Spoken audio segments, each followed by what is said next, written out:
This is Axis and Allies 1940 Europe on the 2 or Less channel, and I'm going to be playing with a house rule that I'm calling Big C, Big Air. The game is set up behind me, just there over my shoulder, ready to rock and roll, and this is the first playthrough with this house rule, so I'm testing it out. I've played something similar on a 42 game and it worked out quite nicely, but I've made some tweaks to it now, and this is the first time I'm playing it just on Europe 1940. I think it could work on Anniversary.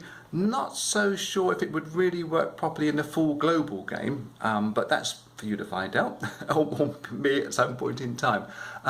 But I'm calling it Big C, Big Air for a reason. I don't try to make house rules because I think the game's bad. I think the game's brilliant, by the way, but I like mucking around with house rules. It helps to keep the game fresh, especially during like COVID times we are at the moment, where you can't get out and about and have loads of people around to play and things. And I do like my own company. So with solo play, it freshens things up, and it also helps me to address my own inequities. I am rather apt to playing the ground battles and enjoying ground tactics and not paying enough attention really to the sea battles. I'm good on air, so I buy the plane to get things in the right place, but I am pretty naughty with the sea. I tend to just battle a few ships and don't bother too much until I get an invasion force going. So it's going to help me out in my play. Hopefully it will help give you a new thought about how things can be done. I'll just run through it. There is precedence for the rules. As I say, I won't knock the original game, but Russia especially get a hard time historically with this game. They had a navy, they had an air force. In late 45, I mean, the Russians were building 100,000 plus combat planes. They were out building Germany, but you don't get that kind of reflection in the game. So there is a sort of a precedence for giving them a little bit of a helping hand. I know that the Air Force at the start of the war, Russian Air Force start of the war, wasn't huge, and the pilots weren't well trained, and they were overrun and all sorts of excuses. But it's nice to have Russia given this little boost, and it's going to help out, I'm sure. So the Big C, Big Air, what you actually do is you allocate an extra 15 IPCs to each power, 10 of which can be spent on Navy units and 5 on air units. Or you can save them for later on in the round, or later on in the turns. You can add to them from your regular funding. That hasn't changed at all, but you can't take money from the 10 or 15 sea or air boosted amounts, bonus amounts, and use it anywhere else other than with them. To qualify, a power must have a capital, control its own capital, and it must have a relevant sea or air base. If it's lost its air base, it doesn't get the 5 bonus. If it lost its sea base, it doesn't get the 10 IPC bonus. And they have to be fully working at the end of their current purchase and repair phase. You don't pay the 10 IPCs when you collect income. You give it to each power at that purchase and repair phase. So it helps keeps things separated, but it's a bit easier in your mind as well. So if you've got damage to the air or sea base, you can pay for that damage from your regular funding, not from their bonus amount. I literally have paper money, set them aside. Here's the regular amount, here's 10, here's 5, and if they don't spend that, or they get some change from that amount, that can go back into a separated place in your bits bin. Mine are all nicely separated. But if a capital should fall, obviously the money that's in the capital's regular funding goes to the power that invade them. However, any bonus cash which they may have saved and not spent, or be saving up for a battleship and they've got to save their 2 lots of 10 IPCs to get that. then that is immediately returned back to the bank. You can't benefit from bonus amounts if you're in invading power. As I say, it's done to redress my own inequities, my own failings. It's going to help me out. I think. I mean, when I tried it on a 42 on a previous version of this, it did make me think differently about how Navy and air units work. And this is just a continuation really, but it's the first time of playing through this on a Europe-sized game. As I say, I think try it out on Anniversary. I've got an Anniversary edition down there. I might do that later on. But this is going to be the first playthrough, and we'll see how it rock and rolls out. It won't be like the other 1914 where you saw every dice roll, but I'll certainly be giving you an update on the end of every round. So I shall see you at the end of round number 1.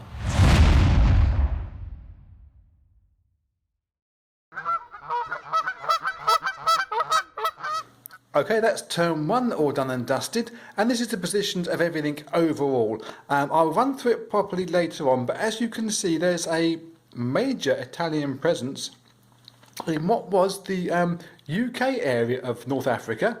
That's going to be some trouble. And obviously the North Sea and Atlantic being bereft of UK forces is, well, it's de rigueur for the situation. Let me put the camera down and we'll run through it a little bit. So, as often happens, I remember things afterwards. We're not playing with any kind of tech rolls or objective bonuses. That I think would be a little bit more confusion I wanted to add to this. What is a first playthrough test of this idea? And straight away, one of the things that I'm finding with it is, I hesitate to use the word imbalance, but there's an imbalance. Reason being, obviously, France gets smashed straight away. That just happens.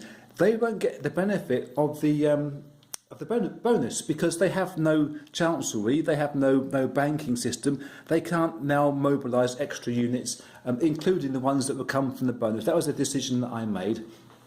But also the imbalance comes because at the start of the game, I think Italy have 10 IPCs.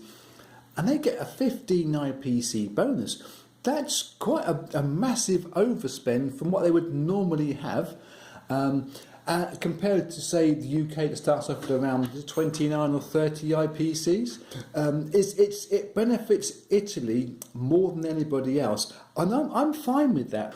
What this does is it makes it a different way of playing it. It gives you a different way of thinking about it. And I'm thoroughly enjoying this new challenge. I like the additional problems it's giving me as a solo player this time round.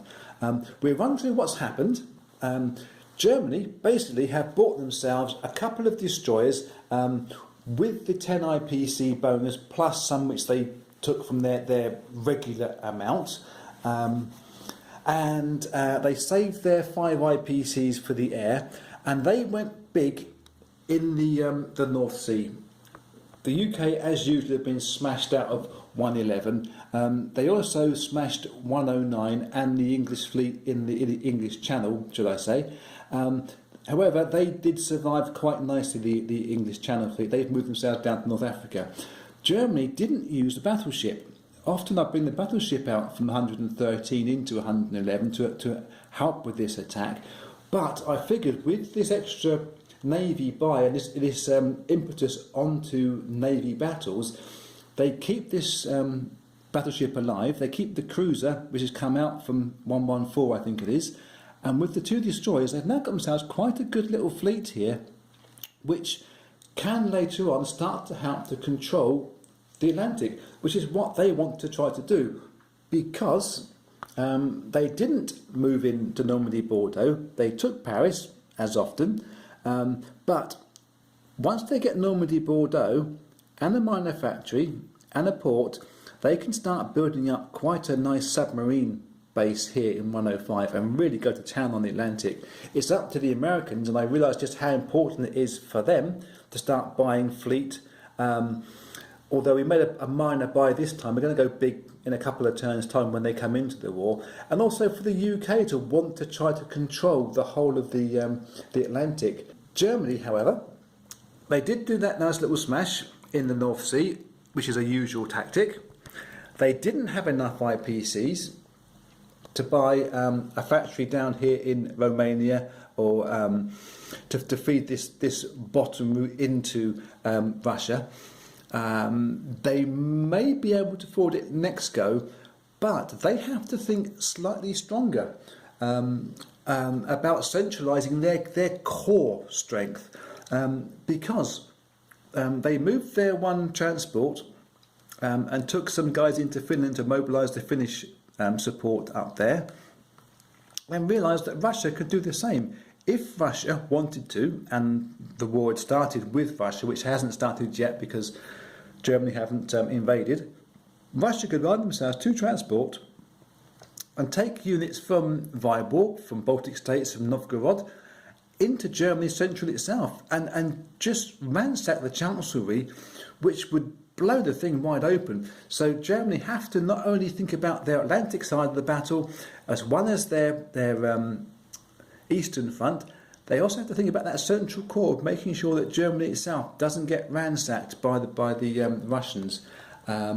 Russia themselves, they've been passive aggressive in their placements and movements. Everything comes forward. I like Russia coming forward rather than holding back and squeezing up. That's just one of my little things.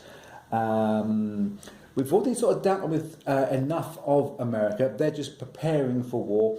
UK did a similar thing. However, they had another idea for Africa that I don't normally do. I'm often apt to putting a factory into Cairo, sometimes into Persia further on, depends on how I feel about it and how the whole campaign is going. This time I thought, well, if we're going to go for Navy, let's go big on Navy. And the UK's purchase was 3 destroyers, a fighter, infantry and transport. What they're going to try to do is use the Canadian factory and a convoy system to load things into Morocco and get to North Africa and hold the African continent that way, as well as utilising the often very much underused South African factory. And again, a convoy system. We start moving infantry, artillery on transport around the coast, up through the Middle East and into Egypt this way. That was the plan, Stan. Unfortunately, once they committed themselves to moving units into Angola, Egyptian Sudan, to try to stop the Italians from running rampage around Africa and just stealing IPCs all the time, the Italians took their turn. The Brits had already smashed into 96. The Italians came back and smashed back into 96, and then virtually walked through from Tobruk into Alexandria with hardly a scratch. That goes against history as well as many playthroughs, to have Alexandria fall so easily. That's a bit of a worry for the Brits now. They're going to have to rejig their thinking. I don't think it's going to entirely change the whole battle plan, but certainly their thinking is going to be changed. Italy, of course, have moved into southern France, grabbed the IPCs and the naval base that's there. And France themselves, well, they've moved the plane down from the UK down to Algeria. Can I do that? 1, 2, 3, 4, yes, and get into Algeria and park it there. And then units to come, I got maybe double thinking then. Move the units forward into Tunisia to try to give the Italians some sort of two-way check here, rather than just being able to run freely around Africa. And they've moved their units from 93 into the stopper in the Cork, which is Gibraltar, to try to hold some sort of access going on here. So that is basically what has happened in turn one. Lots of little battles and skirmishes, bit of posturing, but a whole lot more thinking. I must admit, this has been one of the slowest turn ones that I've had the pleasure of deciding upon. So I shall get on with looking at round 2, and I will see you when that is all done and dusted. Well, that is round number 2 in the books, and as you can see, it was very tiring. Poor little puppet is knackered after all that. Or it could be the walkies we had this morning. We'll find out. Over here is the board. Quick overview to see what's been going on. Most of the action has been happening down in the Med. Massive Italian-British fight. We'll get to that in a minute. We start off with Germany, however, because they start off the round. They have had quite some success in attacking the Brits. Is that focusing in, all right? They used their bombers and their tacticals, and they hit Brits economically. They smashed the factory for 12 damage, they smashed the naval base for 6 damage, and the air base for a single IPC damage. That meant with this extra IPC rule, which all the bases have to have no damage on them, or all owned bases must be undamaged, whichever way I can pronounce it economically. So the Brits had to repair 7 damage to gain 15 IPCs on their turn later on. We're getting in advance of ourselves. Germany bought themselves a couple of subs. They moved themselves into Sea Zone 119, a convoy zone for the Brits, also doing damage on the UK's collect income zone. They must be thinking, though, about the east-west split. They've got France now completely sorted. They've got their sea base now in Sea Zone 105. They can start putting units out into here should they wish to. But with America coming into the game in a couple of rounds' time, they must be thinking about having a good solid seawall, the Atlantic seawall built up. After they'd made their turn, which included buying themselves a factory for Romania, the Russians placed their units. They shuffled their units forward. They are looking quite big and bad, the Russians.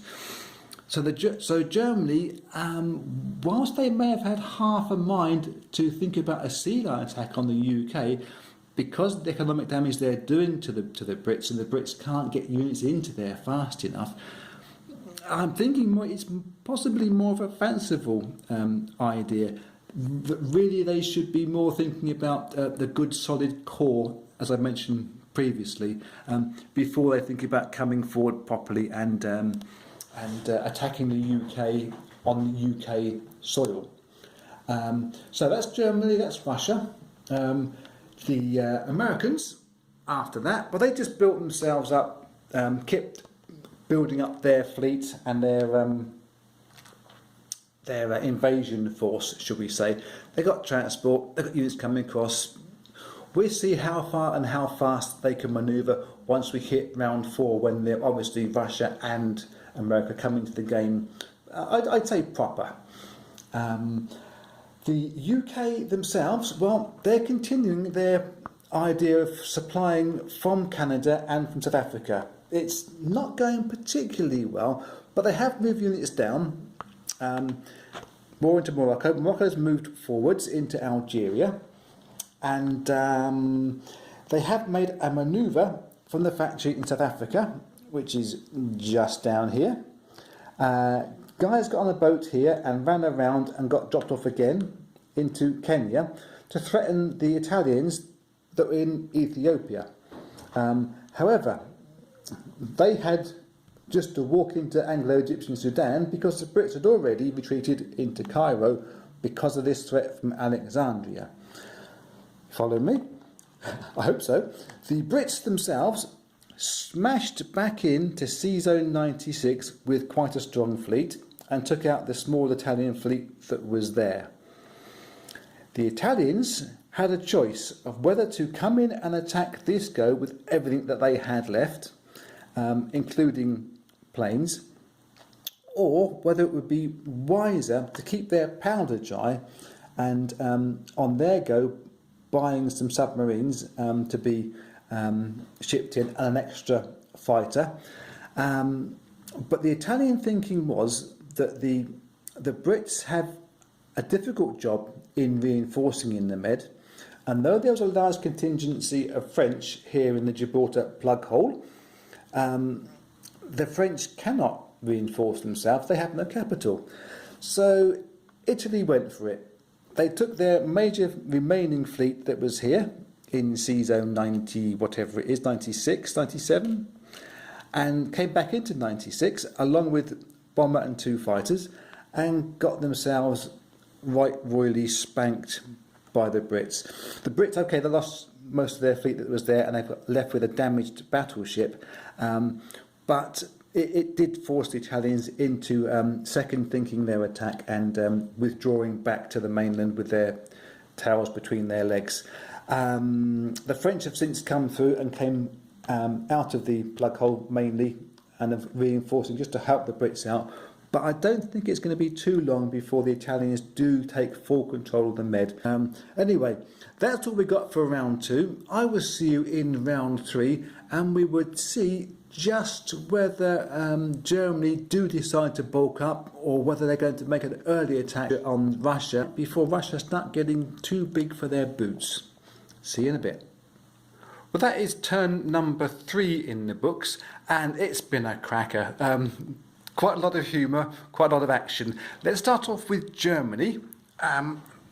Over here, they have broken the Molotov-Ribbentrop Pact. I think that's what it's called. And they invaded into eastern Poland. They made a big smash in there. It wasn't pretty. There's quite a lot of artillery and tanks that are in there now. They did roll in with 9 tanks, and they got all the 9 tanks still alive, but they lost loads of infantry. So they're not in the best of shape there, I suppose you could say. They also tried to attack the Russian fleet in 115 and lost, quite embarrassingly, and were forced to pull back some of the planes that they were using to aid that attack. In reply, Russia came through and took the one remaining German transport ship, just to be nasty. And why not indeed? We'll stick with Russia while we're over here, but we'll go back to Germany in 1 second. Russia themselves, they have pulled back from Karelia and Vyborg up here. I like to be strong and good and tough and so on and so forth, but protecting their factory, because this German advance was so rapid and 1 turn earlier than they were expecting, Belarus was empty. They've had to pull back into Belarus. The rest of the stuff down south are a little bit stronger, so they should be able to withstand a few attacks and maybe think about pressing forward themselves into Romania, where Germany have got their little factory up and running now. It's not going to be pretty, I think, for the Russians. However, they are making some sort of moves. Their 3 submarines have moved into 111. They can start menacing the German fleet, which is down in the middle of the Atlantic at the moment. That is quite a good move. They were hoping to try and get some sort of bulk here to prevent the Americans from coming over. The Americans themselves, let me just get him standing up straight, they'll be coming into the war properly next round, and they'll be bringing a lot of this. Quite a few of them are transports, but they do have some battleships and cruisers there to help them out. The rest of the action, where it got quite a lot of fun, was down in North Africa. This area for me, and a lot of games that I play, I wouldn't say it's secondary, but there isn't as much fun as I've had in this go. With the Italians needing or getting that boost of so much extra cash, the Brits have had to really play a strong game down here, and it's been great fun. They couldn't bring their stuff from Canada over this time. It would be left here too vulnerable, the shipping that is. So they've actually bypassed the Germans and gone up into Britain, and they bought themselves some submarines to just put a big threatening fleet there. Should the Germans try to attack, subs are going to be defending okay only at 2s, but they can scramble because they had to pay off some of the damage done to their air bases up here. When Germany attacked the air bases, it was semi-successful, and Britain did, I think, had 8 IPCs damage in total from the 2, which they had to pay off. However, the the Germans lost one tactical bomber in the process, which wasn't handy, I suppose you could say. In North Africa proper, let's do this properly. The Brits had attacked from Cairo into Alexandria. It was a bloody affair. That is the only thing that's left from that attack. They also transported some guys from Kenya on the transport ship that was already in 72 and brought them back round into Egypt to fill in that hole again.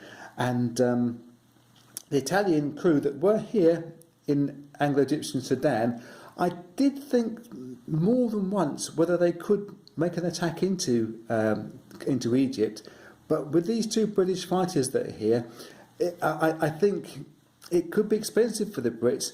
But I like these Italians down here being more annoying, just keep running around the South Africa and being annoying to the Brits. They did themselves try one attack, and that's where it got quite funny. There could have been the two subs that were here before the purchase could have attacked anywhere along here.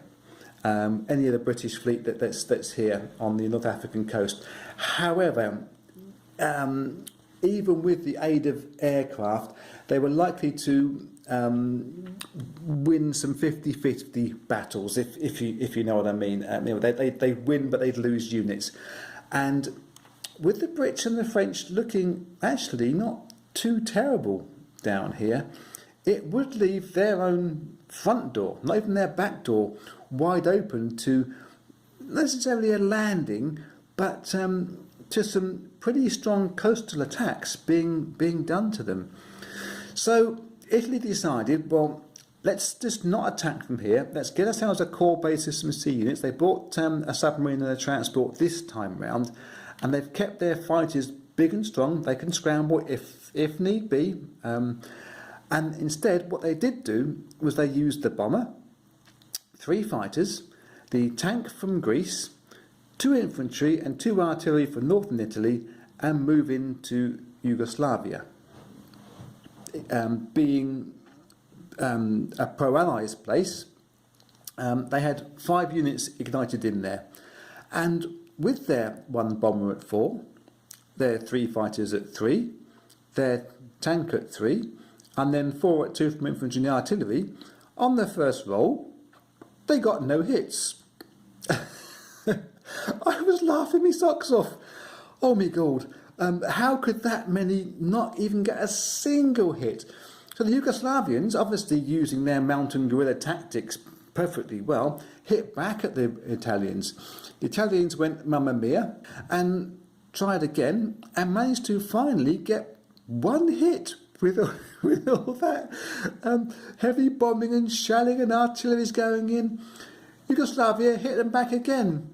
So the Italians went, okay, but I can tell when this is not going to be my day. And they have pulled back into northern Italy and landed their planes back into their air bases and lived to fight another day. It was funny. I quite enjoyed that. So all that the French have done now is they've shuffled units backwards and forwards in the Med to give themselves, I don't really know why I'm doing this, a cruiser and a battleship in both places, the plug hole for Gibraltar and in 96, just supporting the Brits here. There's not much else that they can be doing. So I think after all that massive German attack fun up here in the middle of Northern Europe, and the great fun in the Southern Europe for the Italians getting it entirely wrong, that would be it for round 3. Round 4 will begin with Germany, but also with one eye on what the Americans can do. That's going to be the big deciding point. Obviously, this change of money mod, as I've said to you before, I haven't been so sure about whether it would or would not work without being imbalanced in one way or t'other. But this this balance, I'm loving this, what's happening down in the Med at the moment. It is very good fun. So I look forward to turn 4 and seeing what the Americans can do. I'll see you then. Okay, that's turn 4, done and done. And it's been quite a belligerent round, I must say. Just before we get into that properly, in case you're a latecomer and you're joining this video halfway through, and why would you do that? Or, in case you've been watching it from the start and have forgotten, we are playing without national objective bonuses, without tech rolls, but with a 15 IPC bonus, 10 of which must be spent on sea units and 5 on air. You can add to it from your normal money, but you can't use it for anything other than its assigned places. And you must have a capital, obviously working, and any air or sea bases that the power owns must be fully intact before they can take their bonus, and they pay for their repairs from their regular funds. So it's an immediate bit of damage, which I quite like it doing. The effects are there straight away to be felt by all the belligerents involved. On turn 4, as we are now, often a important turn in the game, because the Americans can get themselves into the action, as they have done straight away here. They haven't been mucking around. They've come straight across the Atlantic and gone straight for North Africa, landing units into Morocco and Gibraltar to secure the base there and access to the Mediterranean. Sometimes they will shilly-shally around and start loading units into the UK, but they're going straight for the jugular. And talking of going for the jugular, let's go from the start of the round, the usual start of the round, which is with Germany. And over here, as you may be able to see, Russia have done an amount of pulling back towards their capital to try to get a core base of strength, and Germany have been capitalising on that. They did buy 10 infantry, 3 submarines and a bomber, and put that to good use in 105 way over here. We'll get to that in a second. That was a lot of fun. Germany themselves on the ground war have moved themselves in. They've taken Karelia as a walk-in. They took Baltic States, quite a good battle there. Belarus, they took the most amount of damage, but losing just the 3 artillery. So it's been a fairly easy run so far for the Germans. However, they can take this crew here, which is really just tanks and artillery, so quite expensive units in here, to Archangel for free, to Bryansk for free, because the Russians have moved themselves around back from Bessarabia into the Ukraine, and from the Ukraine into western Ukraine, is it? And Bryansk to Smolensk, to get some sort of core force. I can't think the Germans would really want to split themselves and come left and right, or north and south of Smolensk, because they would then present themselves with 2 smaller units that could be attacked back by the Russians. So I think they're going to be playing it safe there. We'll continue with the Germans in a second for that sea battle in 105, but the Russians themselves, they did nothing more than the retreats and the conglomeration of units. But they did, however, attack the German factory here in Romania, doing maximum damage. That's quite good for the Russians, because it does restrict the number of units that the Germans can place here, or at least afford to place here next time round. So if we nip over to the Atlantic, there was a big German fleet here in 105, a bit too close to that. In 105, it was their major fleet with battleships, and I think there was cruisers and destroyers involved. And the Germans did mobilise 3 submarines in here. They aren't there now, because, as we said, the Americans have made their pitch to come into North Africa, and we believe, obviously, from there, going for the soft underbelly of Europe. They did say to the Brits, because we cannot get from America across to 105 and attack the Germans, could you please pull your fingers out and attack the Germans in 105, and we'd have a bit of support there. It was a kind of a three-pronged request. Brits attack in 105, French come in on their turn on this round, and if need be, the Russian subs, which are sitting here protecting the Brits up here, could also come in and help finish this lot off. And if it got really desperate, the Americans would, like rude party guests arriving late and drinking all the beer, would come in and mop things up there. However, the Brits did an absolute sterling job. If I wrote it down, what they had actually, the Brits could bring 3 fighters and a bomber down from the UK into this battle, and a cruiser and 3 submarines as well. They were facing German battleship, cruiser, 3 destroyers and 3 submarines. They were really going up against the odds. However, all the subs were lost in round 1. The German battleship was lost by round 3. The only thing that was left on both sides was a British bomber, which flew back home for tea and crumpets at Mrs. Miggins's pie shop. Everyone was well chuffed with that. The French have come through on their turn just to sit themselves in the sea zone and be annoying to the Germans on turn 5, and we'll see how successful that will be. The UK did continue with sea battling. There was a fairly major Italian presence here in Sea Zone 97, and the Brits attacked that with what they could, planes and ship-wise.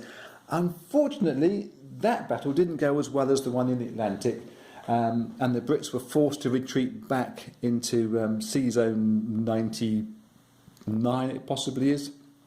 Can't see everything's in the way there, and they can do some convoy damage when they're there. The Italian presence with the 3 fighters that were here at the time really did hit the Brits hard, and they did lose a couple of destroyers there in that battle. However,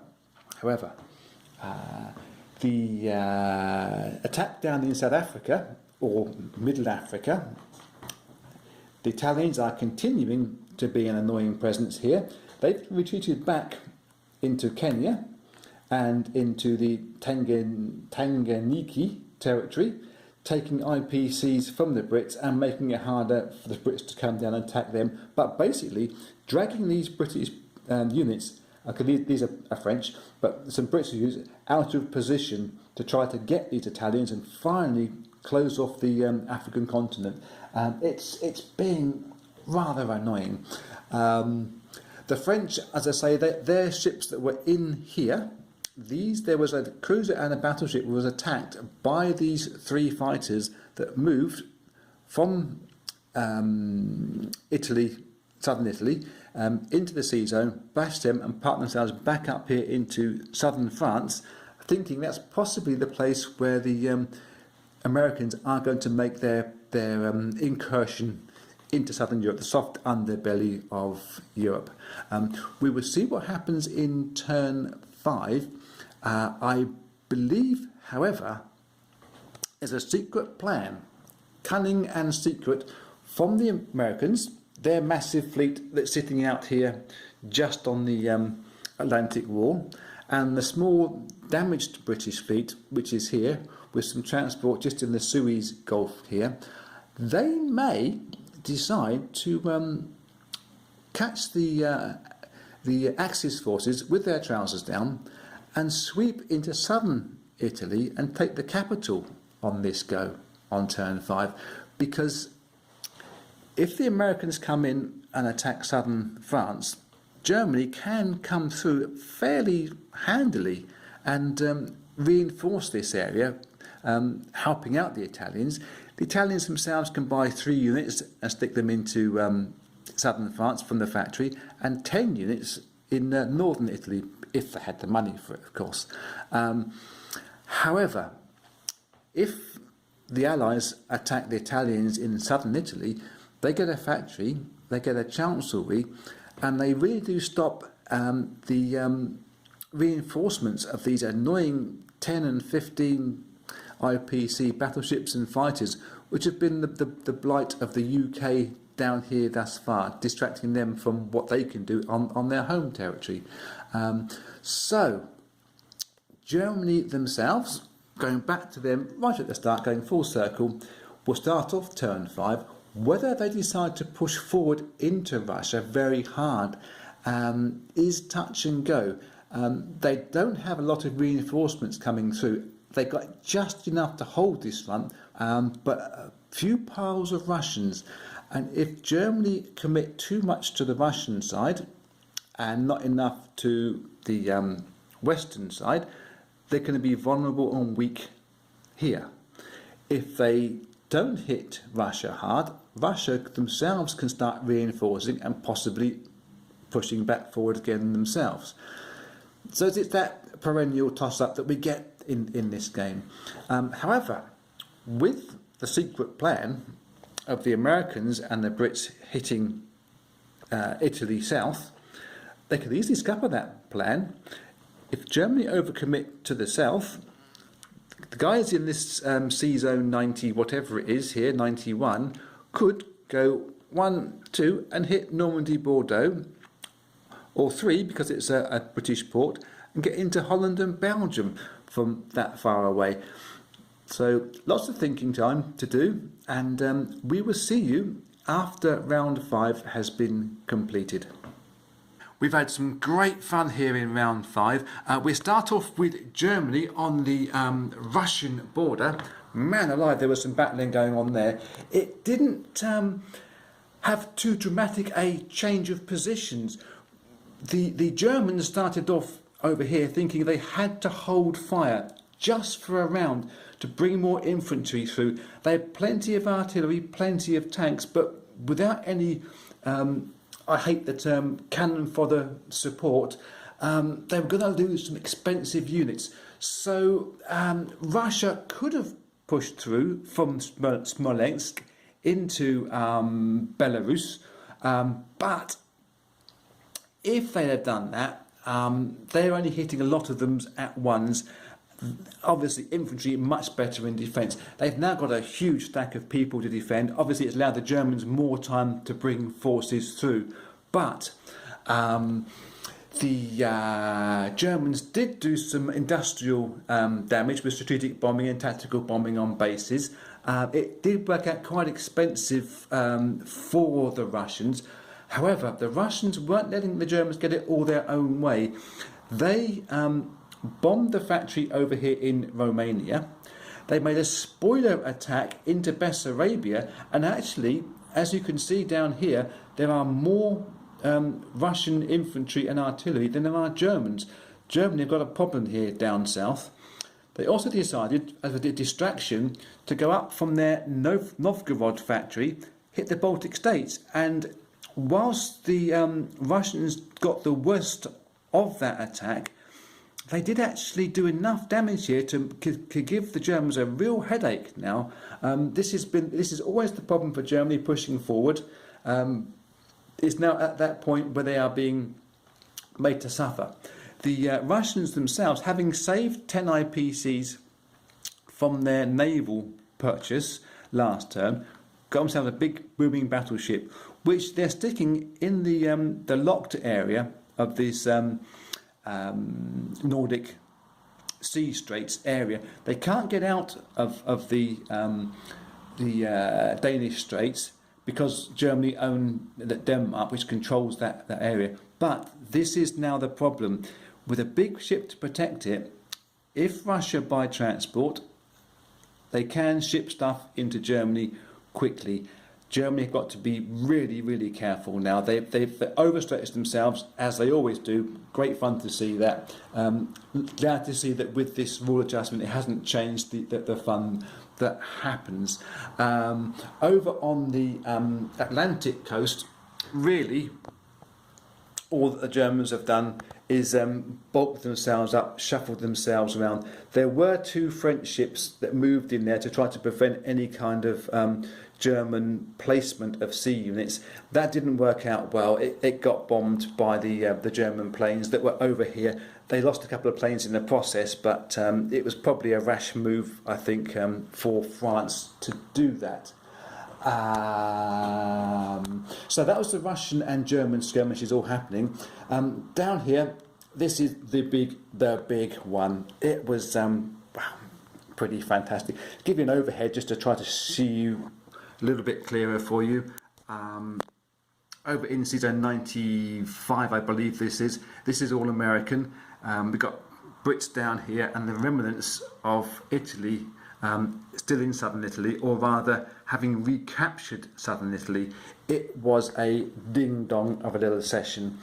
The Americans that were posted outside in the Atlantic could move 1, 2, 3 and drop their troops off into southern Italy.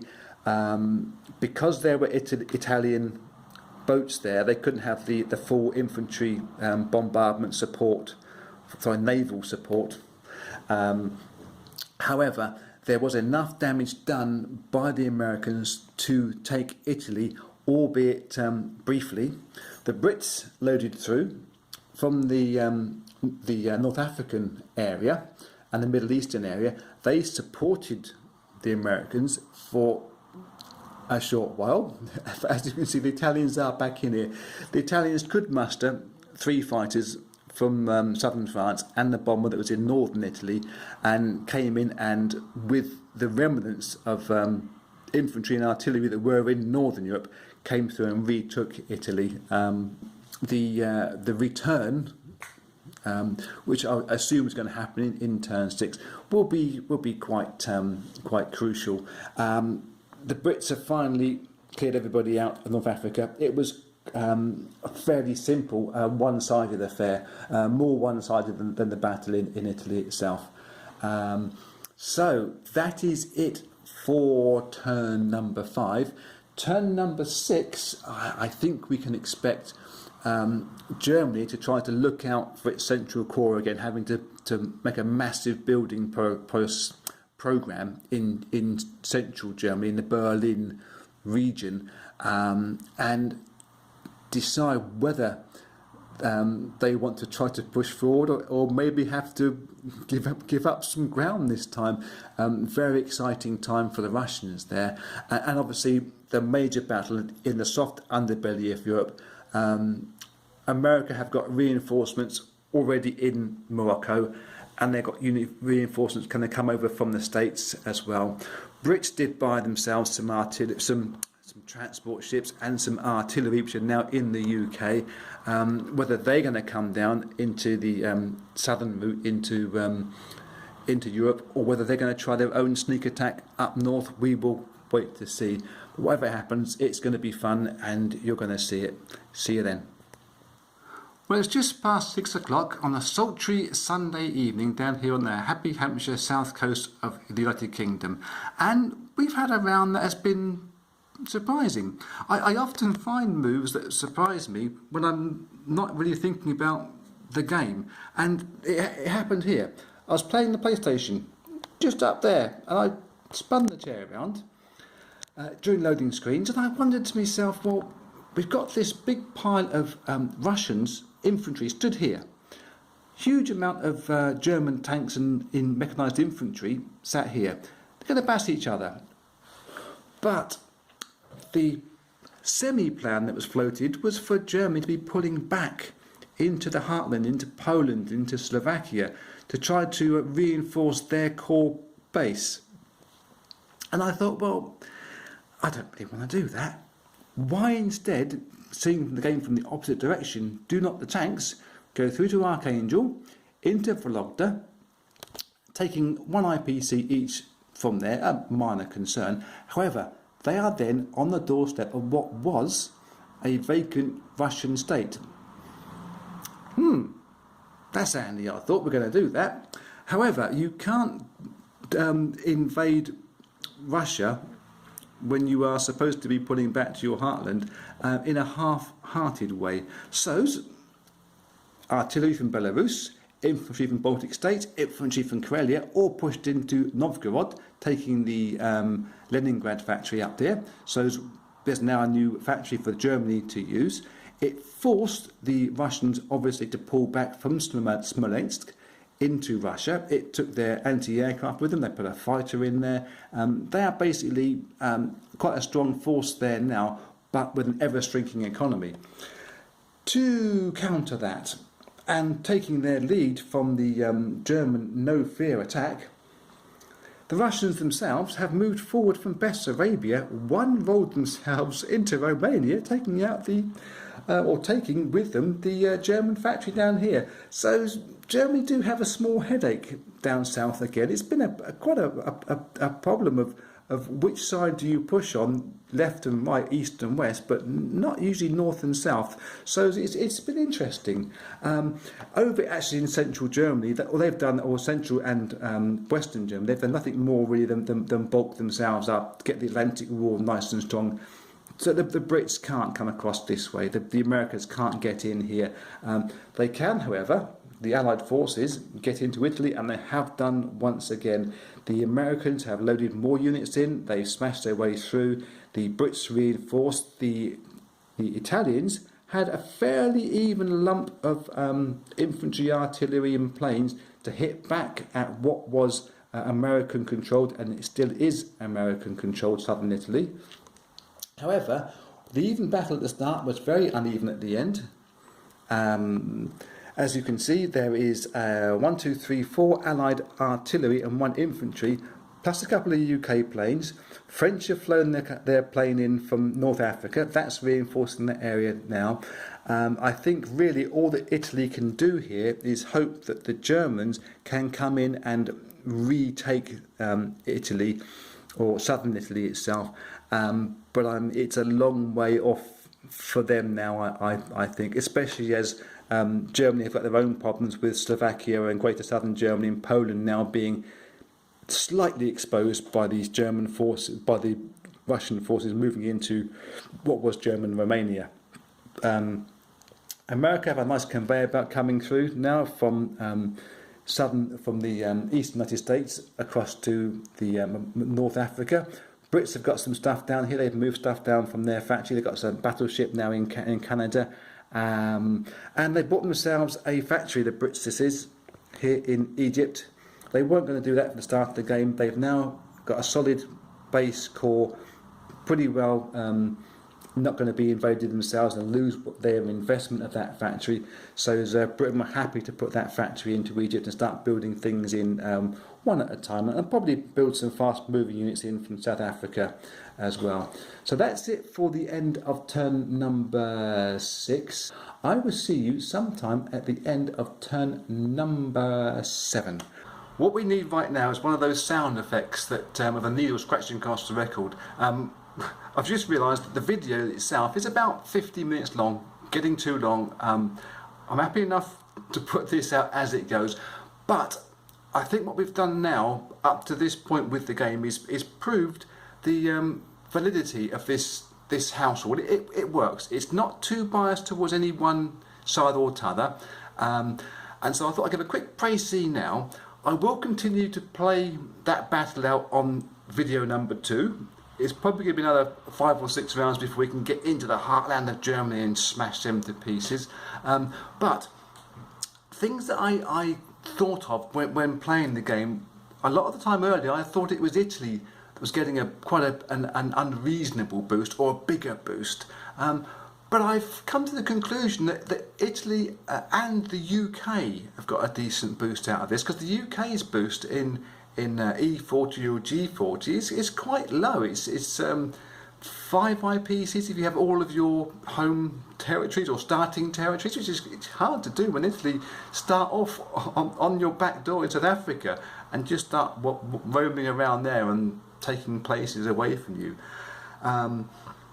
So I think the UK getting a boost as well as Italy does balance it out, and it did lead to some ding-dong battles in the Med. It became much more fun, I think, in the Med than I've ever had before. I also think that needing to have bases working straight away, intact bases, before you can claim your 15 IPC or 10 and 5 IPC bonuses has an immediate economic result for the people being attacked. I know that you want to keep your air bases intact so you can scramble, and you want your sea bases intact so you can get your extra boosted movement. However, you can leave them be. Take some of the minor damage off just down to that. I think it's a minimum of 2 damage, and you can still carry on boosting and scrambling. So it does put that impetus on repairing your bases straight away. So it's a financial penalty which comes out of the regular pocket, not from your sea and air bonus money. So is it affecting your other units on the board quite dramatically? If it was to be used in G40, there would obviously have to be some tweaks. You couldn't give 10 and 15, so 10 and 5 IPC, say, to China. That would be ridiculous. And I think the same with the Anzacs too. So I'd have to think about tweaking that rule to suit them. But as a tweak to the E40 game, taking away national objectives, which have good and bad sides with national objectives. Some I agree with, some I disagree with, but I do play them with national objectives most of the time. But taking them away to play this version of it, I think it's not a bad thing at all. In fact, it's very good for the boosting idea of getting more sea and more air battles going. You could, of course, mentally allocate your regular funds with your objective bonuses and give yourself, I must spend this on that, I must spend this on that, but it doesn't really happen for me. I tend not to obey a rule unless I've got it written down in front of me. So if you want to try the big C, big air house rule, the rules were at the start of it. I will put it again following this video, and then I'll continue playing this in video number 2. Last thing to say, I make these videos in aid of a charity called the Cure Parkinson's Trust. There's a link down there and one up there in the banner on the channel homepage. If you've got a spare IPC you can send them, I'm sure they appreciate it.